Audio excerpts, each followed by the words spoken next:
Lo de las muertes realmente impresionan. ¿Cómo lo podría explicar? Sí, como lo explicaste vos, Edgardo, la verdad es que nosotros desde el principio de esta segunda ola estamos comunicando la situación en relación a el aumento del número de casos que terminó siendo exponencial en muy poco tiempo y que superó el pico de casos de la primera ola con una velocidad mucho más rápida. Eso va acompañado inexorablemente de un aumento de la ocupación de las terapias intensivas y de la cantidad de fallecidos. También desde el principio, desde que se implementaron las medidas, que la buena noticia es que han detenido ese crecimiento exponencial, que han mostrado una tendencia a la disminución, que todavía es poca, que todavía es lenta. Íbamos a seguir teniendo tensión en el sistema de salud por unas semanas, porque siempre la dinámica es infección, a los 7 y 10 días las complicaciones y unas semanas después los fallecimientos, o sea que este número de fallecidos es lo esperable a la cantidad de casos que venimos teniendo. Hay 2 o 3 diferencias. Una es que nuestro sistema de salud es más robusto, otra es que nuestro equipo de salud está vacunado en un porcentaje muy alto.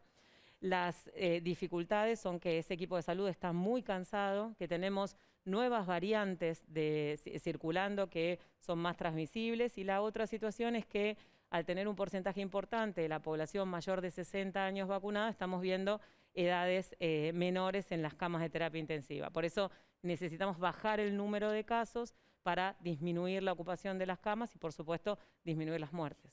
A ver, antes de entrar en las preguntas, a propósito de la baja en casos en terapia intensiva, lo que me explicaban algunos médicos amigos que están en la lucha diaria es que a veces se desocupan camas, pero en muchos casos porque se muere mucha gente. Seguro. Que estaba en terapia intensiva. O sea que el porcentaje de muertes en terapia intensiva es alto, ¿no?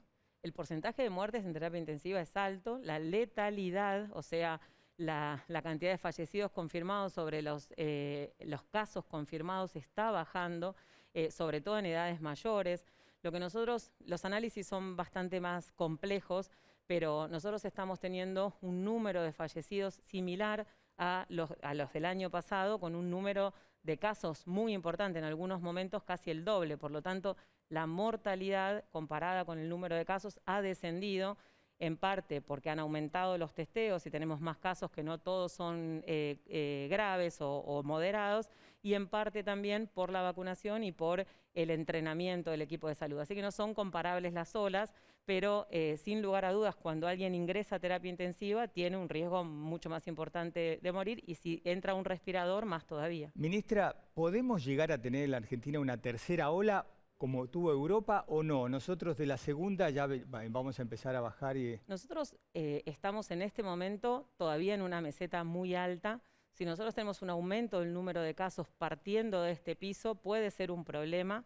Y ahí viene siempre el equilibrio entre no asustar y tampoco subestimar la situación. Estamos entrando al invierno, tenemos estas nuevas variantes. Si nosotros no sostenemos los cuidados, la posibilidad de tener un aumento del número de casos está, no hay ninguna duda que está, y si nosotros partimos de este piso tan alto, la situación puede ser compleja. Mire, tengo muchas preguntas para hacerle. Algunas usted dirá, pero es el ABC. Bueno, pero hay gente que no, y yo también muchas cosas no sé de esto. A ver, empecemos por las variantes, ya que usted lo mencionó, o las cepas.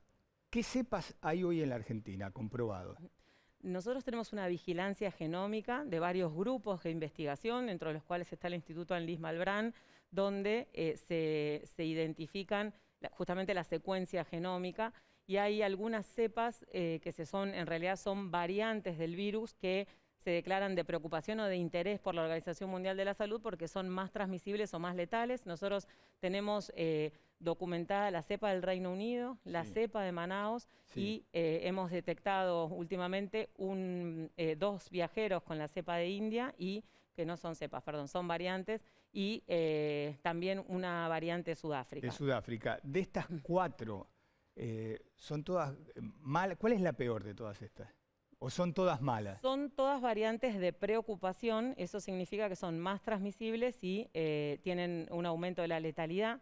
La que tenemos en más predominancia son la Manaos y la del Reino Unido. Hasta ahora las que se han identificado de India y de Sudáfrica son viajeros que se identificaron al ingreso del país y que hicieron el aislamiento, así que esas personas, esos viajeros con esas variantes fueron identificados muy precozmente, no son variantes que estén circulando en forma predominante. Da la impresión que la de Manaos empezó una recorrida alocada, ¿no? Yo que vivo en la zona sur del Gran Buenos Aires, por allí se está extendiendo demasiado, yo creo que ahora se debe haber instalado en distintos puntos del país. Es la dinámica que tienen la circulación viral, digamos, los virus, los coronavirus tienen esa tendencia a adaptarse para sobrevivir y por eso tienen esas mutaciones y por eso generan esas cepas y el objetivo del virus es ser más transmisible, necesita el ser humano para replicarse, así que es por eso que lo que busca es justamente ser más eficaz en la transmisión, infectar al ser humano para replicarse y por supuesto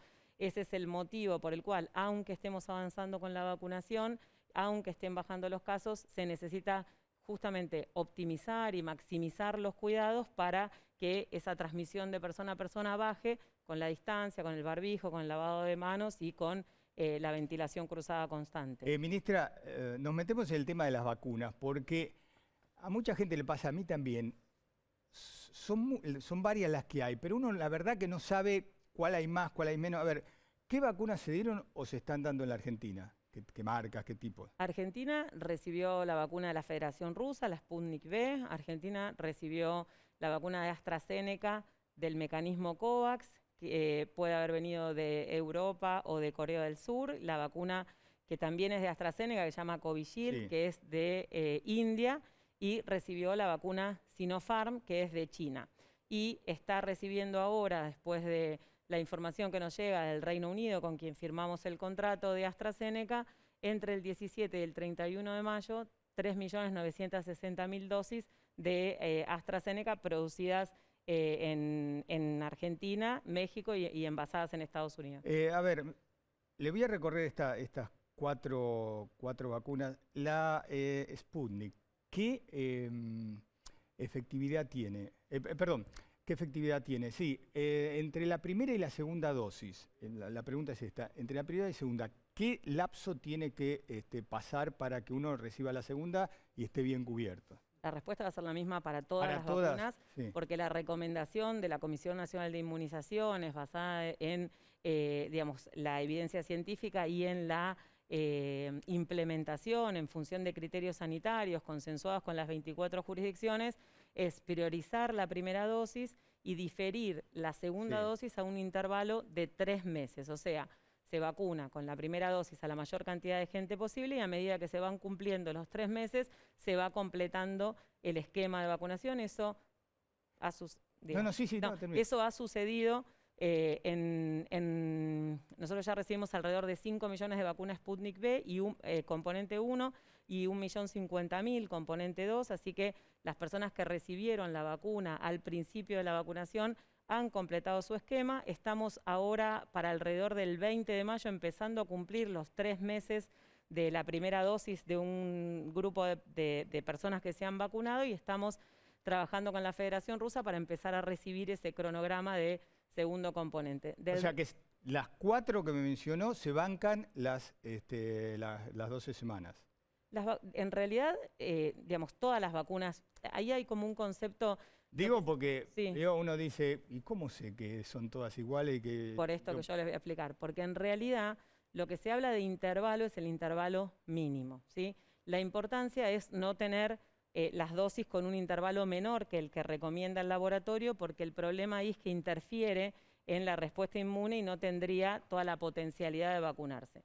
Cuando uno prolonga el intervalo, lo único que hace es esperar más tiempo, darle con la primera dosis la mayor eficacia, la mayor protección contra sobre todo enfermedad grave y muerte, y con la segunda dosis amplía o en un porcentaje más pequeño ese beneficio y lo que hace es hacer que dure más en el tiempo. Entonces, en este contexto mundial es más beneficioso vacunar a más personas con la primera dosis, no solo para cada persona que se vacuna, sino también para bajar la mortalidad, para no ocupar el sistema de salud, para no tensionar las terapias intensivas e ir completando los esquemas de vacunación a medida que se cumplen esos 3 meses. Si hay alguna persona que en vez de 3 meses es 3 meses y medio, es la misma lógica. Bueno, a eso le iba a preguntar, porque la pregunta era esta. Si el gobierno le garantiza a todos los argentinos que van a recibir la segunda dosis antes que termine el último día de la semana 12. Lo que sucede es eso. El gobierno lo que está haciendo es trabajando en un contexto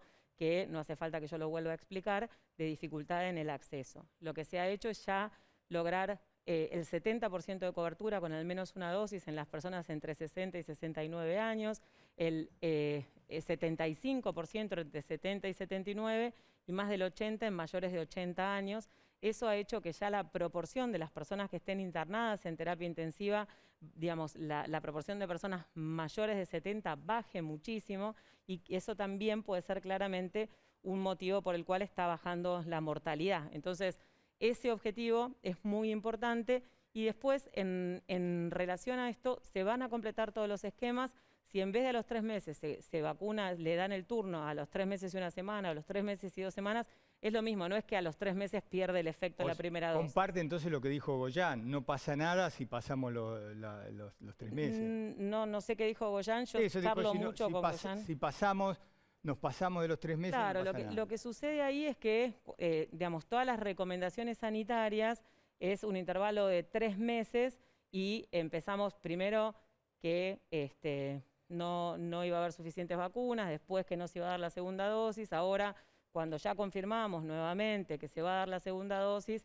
si pasa una semana más, no se cumplen los 3 meses. Entonces es importante transmitirle a la población tranquilidad, porque genera mucha angustia pensar que no van a completar el esquema. A eso iba. Exacto. Porque yo tengo mi mamá de 92 años y todos tenemos, o los que nos fuimos vacunados o los que no, uno empieza la cuenta regresiva, empieza a contar la semana y genera mucha angustia. Yo me imagino que va a generar angustia llegar a la semana 12 y ver que a uno no lo llaman para vacunarse. Bueno, por eso es muy importante transmitir tranquilidad. Primero, saber que ese intervalo de 3 meses es para que más gente se vacune. Esa espera, en vez de 21 o 28 días a 3 meses, es para, en forma solidaria también, permitir que más gente se vacune y menos gente tenga complicaciones y fallezca. Eso es muy importante también saber, que es por un motivo. Y lo segundo es que, nuevamente, independientemente de tener 1, 2 o ninguna dosis, nosotros tenemos que seguir sosteniendo los cuidados, pero sí saber que estamos trabajando y el gobierno no ha cambiado la estrategia de dar 2 dosis a toda la población que lo reciba.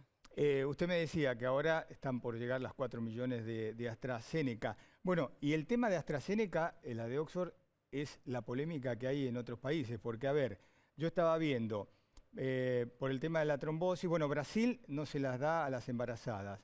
Estados Unidos la suspendió, Dinamarca y Noruega directamente no la da, y la limitaron Francia, España, Italia y Alemania. ¿Usted qué le dice a los que han recibido o van a recibir esta vacuna acá en la Argentina? A ver, la verdad es que cuando venía la Sputnik querían la de AstraZeneca, y ahora llega la de AstraZeneca y dicen que es polémica. Entonces, en eso... No, a ver, yo no... vos, a la gente. ¿Qué está pasando en el mundo? Sí, pero eso no quiere decir que sea polémica. Lo que se hace es, en todas las vacunas que se registran contra todas las enfermedades, lo que se hace es vigilar la seguridad, es notificar todos los eventos que aparecen en forma relacionada temporalmente con la vacunación. Nosotros tenemos una Comisión Nacional de Seguridad en Vacunas que está desde 2011, que es independiente del Ministerio, que evalúa todos los eventos supuestamente atribuibles a la vacunación e inmunización. Lo mismo sucede en todos los países, y lo mismo hay, digamos, grupos de vigilancia de la seguridad en vacunas de entidades regulatorias y de la Organización Mundial de la Salud y la Organización Panamericana de la Salud. Entonces, el evento trombótico es un evento muy infrecuente,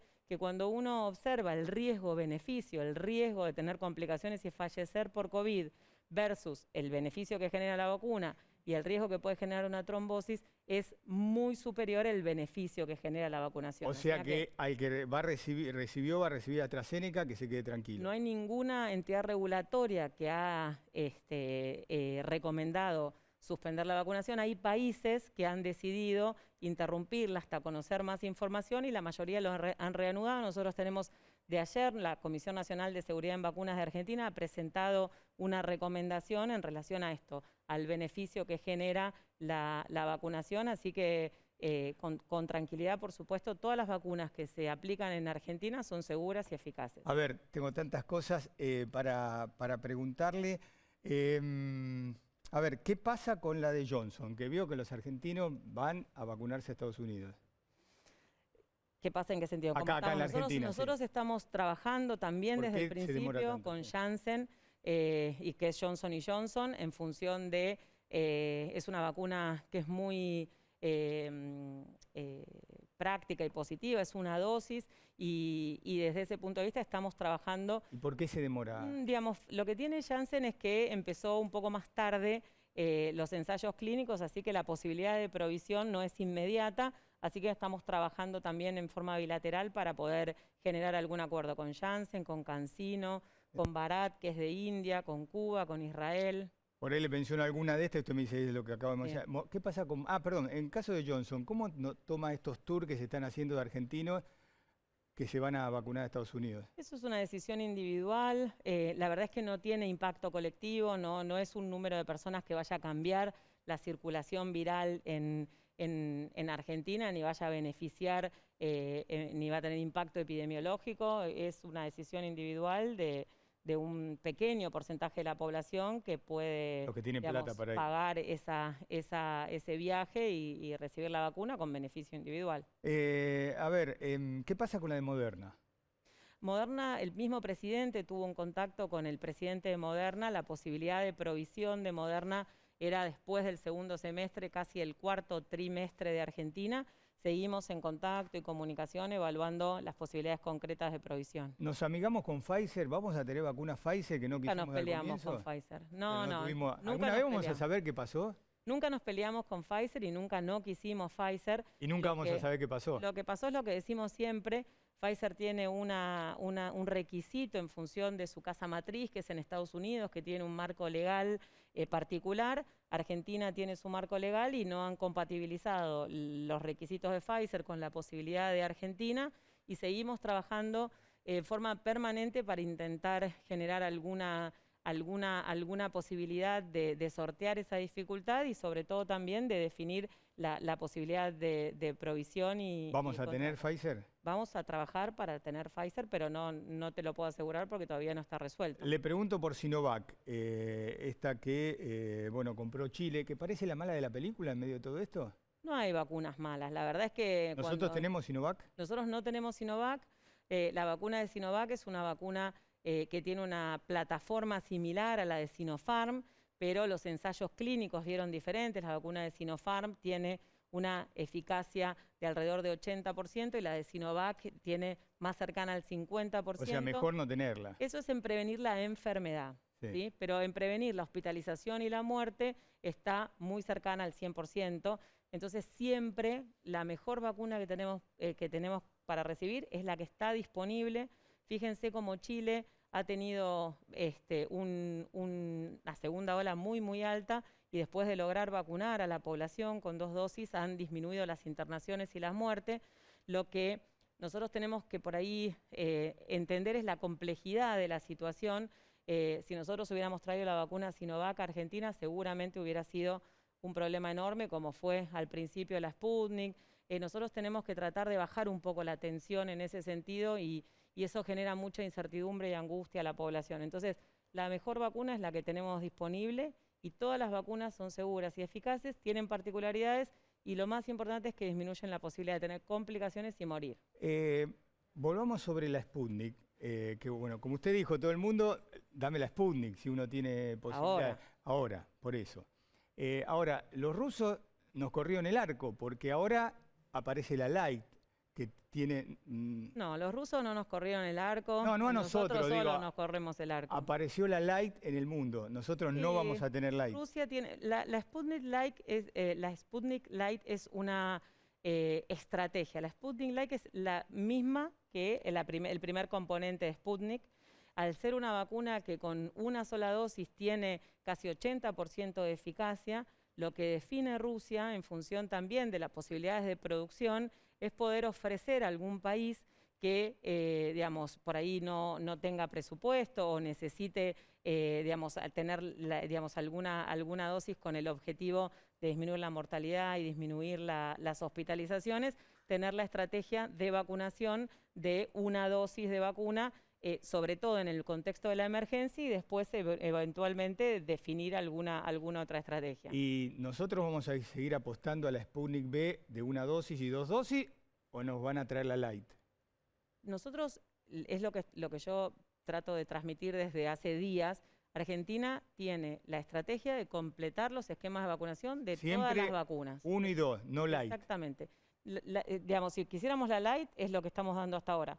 Es solamente la primera dosis. Pero nosotros estamos comprando 15 millones de esquemas de vacunación de componente 1 y componente 2 y vamos a completar todos los esquemas de vacunación. A ver, todos nos alegramos cuando hay vuelos a cualquier lado del mundo a traer vacunas. Le quiero preguntar sobre la fabricación de vacunas acá, ¿no? Pregunte. La del laboratorio Richmond, porque eso genera mucha expectativa. ¿En qué estado está? La verdad es que está, después de un trabajo muy grande del Estado Nacional, con la articulación entre la Federación Rusa y el laboratorio Richmond, los lotes, son 3 lotes seguidos de componente 1 y componente 2 que están en el Instituto Gamaleya haciendo el control de calidad. Si eso da bien, que tenemos mucha expectativa que dé bien, la Federación Rusa va a empezar a enviar, vamos a importar el antígeno, que es ese líquido que se llama bulk o bulk, para fabricar el componente 1 y el componente 2 en Argentina y poder acelerar el proceso de contar con la vacuna Sputnik Vida en nuestro país. Claro, porque digamos, la expectativa es para cuándo pueden estar, pero además el volumen. ¿Usted calcula qué volumen podemos estar fabricando? Bueno, eso va a depender porque nuevamente esto lo que hace es agilizar el proceso, que Argentina sea parte del proceso de producción es importante, pero el antígeno lo sigue produciendo el Instituto Gamaleya, entonces en ese sentido vamos a depender de el antígeno que nos pueda proveer el Instituto Gamaleya. Estamos trabajando para que sea lo más posible, va a depender de su producción, pero en un principio durante junio podríamos tener por lo menos un par de millones de dosis de componente 1 y 2 en Argentina, 1 de cada una. Ministra, ¿cómo toma usted el hecho, veo que muchos quieren comprar vacunas, ¿no?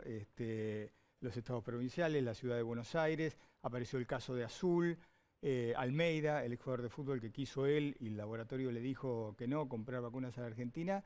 La provincia de Buenos Aires va a sacar su propia ley para tener un respaldo legal a lo que establece la nación. ¿Cómo ve esto de que cada uno salga a comprar vacunas? A ver, con las vacunas de calendario, cada provincia con su propio presupuesto puede comprar vacunas de calendario. De hecho, San Luis ha incorporado la vacuna de varicela y de rotavirus antes que a nivel nacional en su calendario de vacunación. En la ley de vacunas que se sancionó en noviembre, en ningún momento le prohíbe a las provincias adquirir vacunas, al contrario, las exime de impuestos, por lo tanto lo considera. El problema es que no hay vacunas en el mundo y el problema, como ha dicho tanto la Federación Rusa como la República Popular de China, como Astra y como Pfizer, es que hay un riesgo de no saber la trazabilidad de la vacuna, aparecen muchísimos intermediarios, se está comprando un fármaco. A ver, usted que dice que el laboratorio dice, yo no sé a quién se la vendo, pero no sé al que se la vendo, cuál va a ser el trayecto de esa vacuna, dónde la van a guardar. Pfizer y Astra informaron que en este momento están vendiéndole solamente a niveles nacionales y que cualquier otra oferta no es oficial.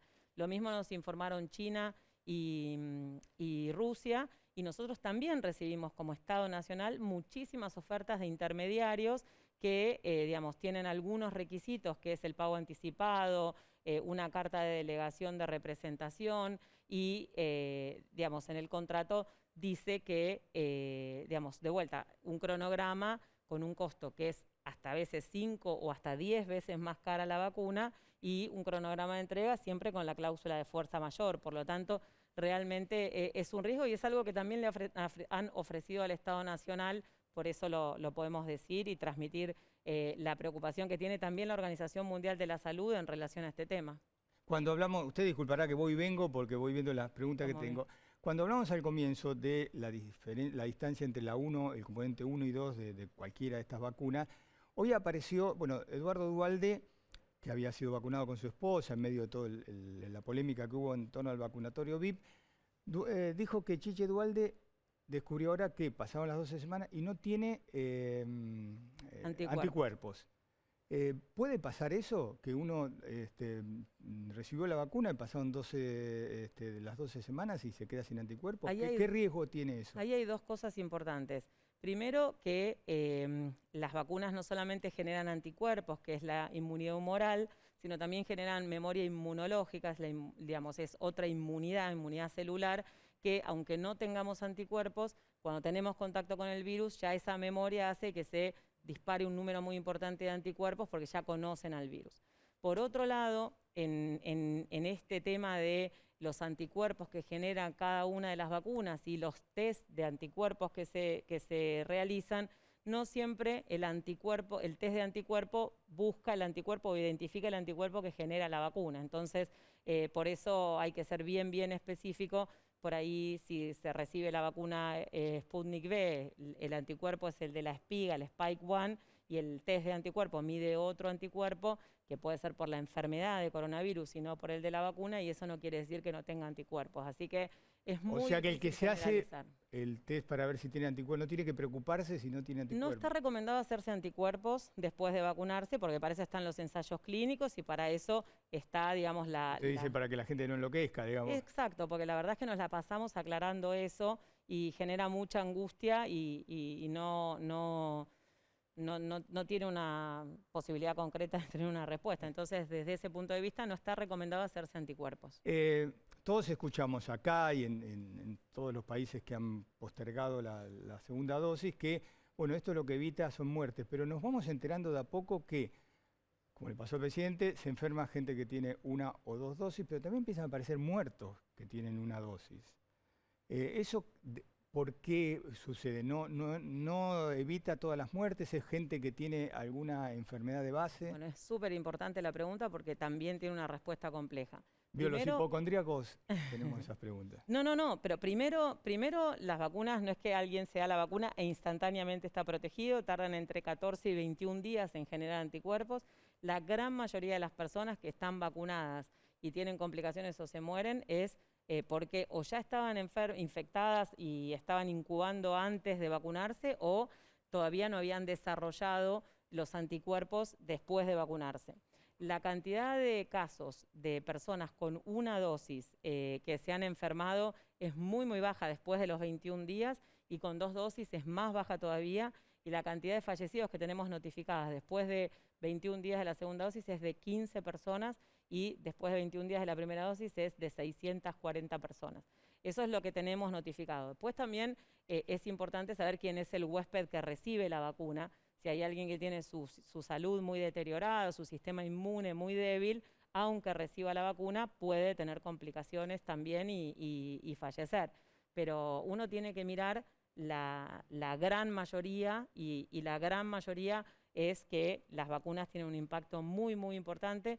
En un estudio de la Sociedad de Terapia Intensiva, de todas las personas internadas en terapia intensiva, solamente el 5% había recibido vacunas. Todos los demás no habían recibido vacunas. O sea que eso realmente cambia la situación. Lo que estamos viendo son chicos internados. ¿Qué es lo que está pasando? ¿Las cepas empiezan a atacar más a los chicos? Lo que pasa es lo que es lógico que suceda. Durante el año pasado, los niños, las niñas y adolescentes estuvieron en casa, han salido muy poco, por lo tanto son un grupo muy importante, un número muy importante de sujetos susceptibles que se empezaron a movilizar, y cuando se movilizan los susceptibles en un contexto de una transmisión comunitaria tan alta como la que tenemos, la posibilidad de contagiarse es muy alta y el número de casos es, por supuesto, directamente proporcional a las internaciones y a los fallecidos en todas las edades. Es muy poco frecuente, pero no es lo mismo el 1% de 10 que el 1% de 1000. Sí. Entonces es por eso que aumenta el número absoluto. No sabe la cantidad de mensajes que llegan, porque médicos que escriben y dicen, bueno, hablan en su momento, hay problemas con los respiradores, después faltaron camas, después dice oxígeno.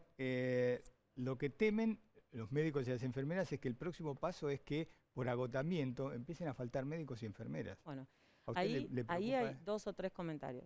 El sistema de salud en este momento, con el 47% más de camas de terapia intensiva, con 3.600 respiradores, con el trabajo que se ha realizado con hospitales modulares, el aumento y la expansión del sistema de salud del año pasado a este ha sido muy concreto y muy importante. Este año hemos distribuido ya 400 respiradores más, llegaron esta semana 200 respiradores más. El recurso humano es el límite, es esto, ¿no es cierto? A medida que todo sistema de salud, cualquier sistema de salud tiene un límite, hasta sistemas de salud mucho más robustos que el de Argentina han sido desbordados. Lo que nos pasó a nosotros hace unas semanas fue un aumento muy importante de casos en un periodo muy corto de tiempo, y eso hizo que tuviera tensión el sistema de salud, que estuviera en tensión la provisión de oxígeno, que es entre 2 y 3 veces mayor que el pico del año pasado por todo el trabajo que se hizo en relación a la importación y a la logística de oxígeno. Así que, sin lugar a dudas, eso ahora está más estabilizado, se organizaron los servicios y el sistema de salud también, pero el recurso humano viene trabajando desde el año pasado con tensión, con estrés, y ese agotamiento también impacta en la calidad de atención. Usted sabe que me había mandado hoy más temprano un médico esta pregunta a propósito del personal médico, que ya se dieron las 2 dosis. La mayoría sí. ¿Y cuándo le corresponde volver a darse una dosis para los médicos y todo el personal de salud que nos está escuchando? Déjame decirte una cosa que no te dije, que es que ese es el motivo, ese agotamiento del sistema de salud, del equipo de salud, es el motivo por el cual tenemos que bajar más los casos. Tenemos que bajar más rápido los casos porque necesitamos disminuir la tensión de no solamente las camas para que puedan atenderse todas las personas, sino ese equipo de salud que está tan agotado. Sí. Todavía no se sabe cuánto duran las defensas, digamos, la inmunidad que generan las vacunas con 1 o 2 dosis según el esquema. O sea, que nos va para todos, no solo Exacto, para personas de se está terminando de investigar, porque esto que se está haciendo, que se aprobaron las vacunas en forma transitoria, mientras se sigue realizando la investigación, el fase 3, se hacen análisis interinos, y lo que se está viendo ahora es entre 12 y 24 meses los sujetos que se enrolaron haciendo el seguimiento para ver cuánto dura la inmunidad de cada una de las vacunas, para ver si hace falta un refuerzo, si ese refuerzo todavía no es anual. Se sabe eso. Todavía no porque se es sabe. Importante para todos nosotros, pero sobre todo para el personal de salud que está en contacto directo con los enfermos. Sí, el personal de salud recibió, digamos, 2 dosis. Lo que se estima es que por lo menos un año con 2 dosis de vacuna están protegidos. Igualmente también han recibido un entrenamiento y ya están acostumbrados y acostumbradas a usar el equipo de protección personal, y la verdad es que están disminuyendo mucho los casos de COVID en personal de salud gracias a eso. El otro día estuvo acá Belo Copide hablando de la crisis que atraviesa el sector de sanatorios y clínicas. ¿Está previsto, porque era otra de las preguntas, algún tipo de ayuda del Estado, teniendo en cuenta que atienden obras sociales y PAMI? A ver, al equipo de salud el presidente ha anunciado un bono de 6.500 pesos a todas las personas integrantes del equipo de salud que recibieron el año pasado, y un 15% más incorporando vacunadores y áreas de laboratorio y atención primaria. Permanentemente se está trabajando desde el Estado con el REPRO, con... Por eso, creo que ahí está, porque la pregunta apuntaba a las empresas en sí. Se trabajó en la paritaria de un 34%, y el impuesto, la ley de ganancias también ha beneficiado a un grupo importante, y el trabajo con el sector privado en relación a las obras sociales y a los prestadores y financiadores también es permanente. Sé que la debo estar cansando, pero bueno, mire, me llegó esta pregunta, yo se la leo tal como me llegó, a ver si está bien o no. Dice, ¿por qué no hay reactivos para genotipificar tipificar cepas nuevas?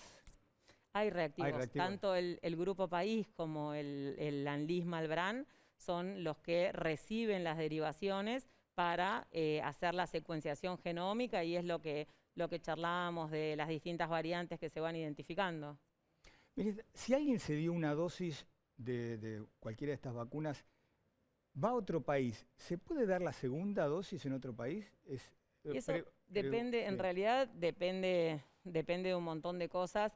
En algunos países, en Estados Unidos, pueden por ahí recibir la vacuna sin mucho control. Digamos, pero no es que uno va a España o cualquier lado y dice, yo me di esto en la Argentina, quiero la segunda dosis. No creo que sea lo más habitual, la verdad que no creo que sea lo más habitual. Por ahí, si no dice nada, es la misma vacuna, le dan una dosis y para esa persona es la segunda, pero yo me di la vacuna de AstraZeneca acá, voy en un mes a España y tiene la vacuna de AstraZeneca, digo que es la primera dosis y termina siendo la segunda, digamos. Claro. Pero lo mismo puede pasar en Estados Unidos, pero digamos, no es la mínima cantidad de personas que pueden hacer eso. La verdad que es una excepción.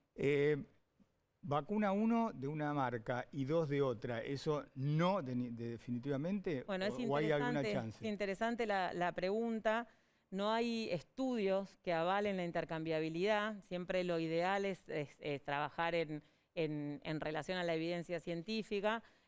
Nosotros hemos tenido experiencias en el mundo en relación a que no alcanzaban las vacunas contra, digamos, no contra COVID, sino contra otras enfermedades, o que por la vacuna contra VPH, por ejemplo, que hay una bivalente y una cuadrivalente. ¿Qué pasa cuando alguien tiene que darse la segunda dosis de una vacuna y no está la que le correspondería? ¿Qué es mejor, no dar nada o dar otra? Sí. Esa es la pregunta. Generalmente en la vida real hay veces que se intercambian vacunas y luego se genera la evidencia que no es un problema.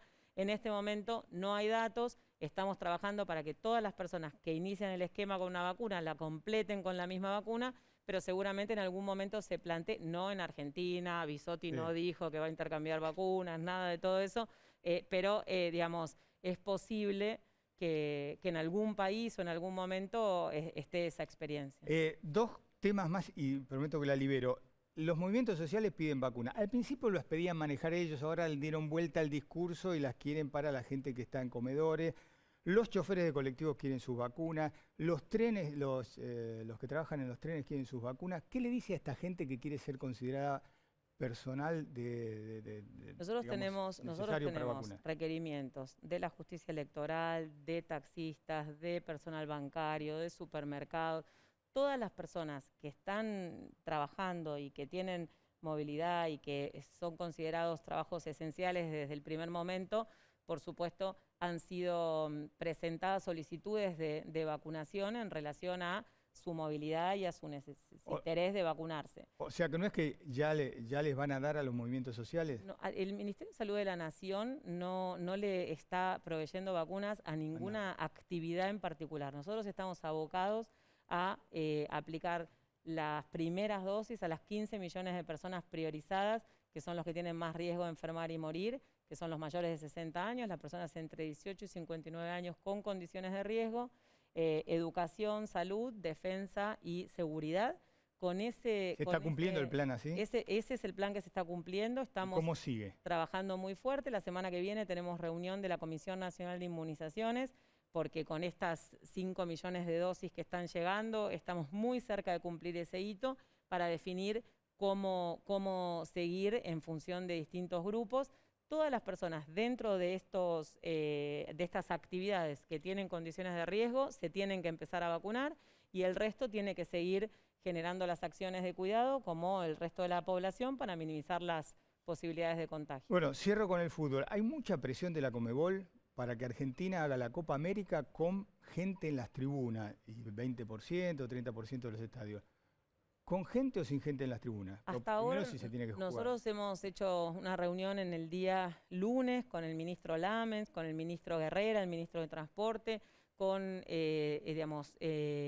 Migraciones, ANAC, ORSNA, Sanidad de Fronteras, en relación a la organización de las personas que van a llegar y de los requisitos que tengan que cumplir, los controles, las recomendaciones. Vamos a estar en junio, va a ser un momento en el cual la posibilidad de transmisión viral todavía va a estar muy alta, ¿no? Alta, exactamente, con más frío todavía. En principio, la verdad es que no sería la primera opción tener público. O sea, sin público, por ahora, la Copa América. Por ahora esa es la situación. ¿Y el fútbol, como se está jugando hasta ahora, y otro deporte federado, está bien? Bueno, personalmente para mí es preocupante ver todo lo que sucede fuera de las canchas, ¿no es cierto? Por ahí la movilización de gente, los hinchas que se juntan afuera. Como que no les importa nada y van a... No perciben el riesgo. A mí me parece que si percibieran el riesgo minimizarían esas actividades. No creo que lo hagan a propósito, ni que lo hagan, ni que no les importe o piensen que si pueden contagiar a alguien y eso no los preocupe. Me parece que realmente no se percibe el riesgo. Me parece que llevamos un año largo de mucho esfuerzo en una situación mundial de mucha contención. El fútbol es algo que no les voy a explicar yo lo que significa para Argentina, y es como que a veces uno no termina de percibir el riesgo por la pasión que genera eso. Entonces siempre volver a recordar esa situación, volver a recordar el riesgo, volver a recordar que las aglomeraciones de personas son una situación de riesgo para infectarse y para transmitírsela a alguien que tiene riesgo. Pero lo que estamos trabajando con Deporte, con el ministro de Deporte, en relación a los protocolos y a esta situación de los controles, está funcionando, aun cuando aumenta el número de casos a nivel comunidad, por supuesto que eso también impacta en los jugadores de fútbol. O sea que está acorde el nivel de contagio de los jugadores de fútbol con lo que es la comunidad. Exactamente. A ver, y usted tiene por la ventana, no sé si por la ventana lo puede ver de su ministerio, pero hay marchas casi a diario en la 9 de julio, y ese también es otro problema, ¿no? Por supuesto. Si bien la mayoría son marchas opositoras, pero ¿le preocupa el nivel de contagio? Las marchas son marchas y son muchas personas juntas en un momento de mucha transmisión viral. En ese contexto, no importa si son opositoras u oficialistas, la realidad es que es una situación de riesgo y nosotros no las recomendamos para nada. Todo lo contrario, pedimos que no las hagan. Gracias por la paciencia.